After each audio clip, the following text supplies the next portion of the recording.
So ayun mga sadik, nagbabalik muli, Moto Kariton, yun o. At nandito tayo ngayon sa ano. Hindi naman masyadong disyerto mga sadik kasi may mga puno naman eh. Ayan o. Ayan mga sadik.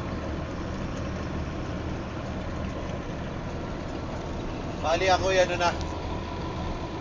Papunta na ako sa location mga sadik. Dala-dala yung diesel.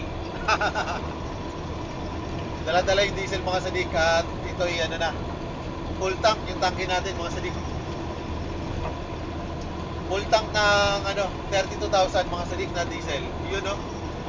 Galing sa planta ng ano Aramco mga sadik. At dadalhin ko na to sa ano crusher dun mga sadik. Yung crusher dun oh, ayun makikita natin yun mamaya mga sadik. Okay. Eto. Nakalimutan ko yung shades ko mga sadik. Kaya wala akong shades ngayon. Nakakasilaw eh. Iyon oh. Kamusta ba ang biyahe natin ngayon mga sadik? Okay lang ba? Hindi naman masyadong traffic mga sadik. Dito wala naman masyadong traffic. Ayan oh, puro ganyan lang. Kaya lang makikita mo dito mga sadik. Wala naman masyadong traffic basta pag nakalabas ka na sa ano sa city mga sadik.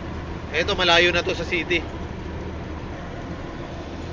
Kapag sa city naman medyo matraffic talaga. Dami sasakyan eh.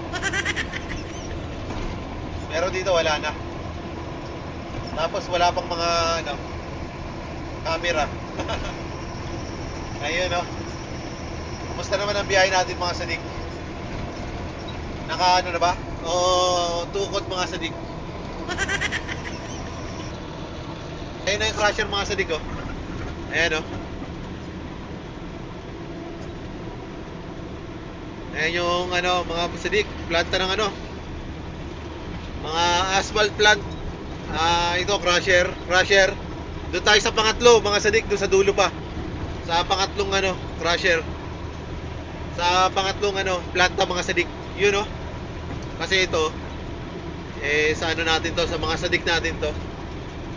Kasabay din natin kumukuha ng diesel yung ano dito eh, yung tanker nila dito mga sadik, kasabay din natin kumukuha ng diesel dun sa planta. Nakikita ko rin si ano, si sadik na Pakistani. Ito yung ano nila oh, planta nila. Yung sa atin, yung sa akin nandun sa dulo pa mga sadik, yung pangatlo. Nakita nyo ba mga sadik, yung pangatlo? Yun mga sadik. Yun lang mga sadik. At malapit na ako sa location ko. Ingat lagi mga sadik. Moto Kariton, peace.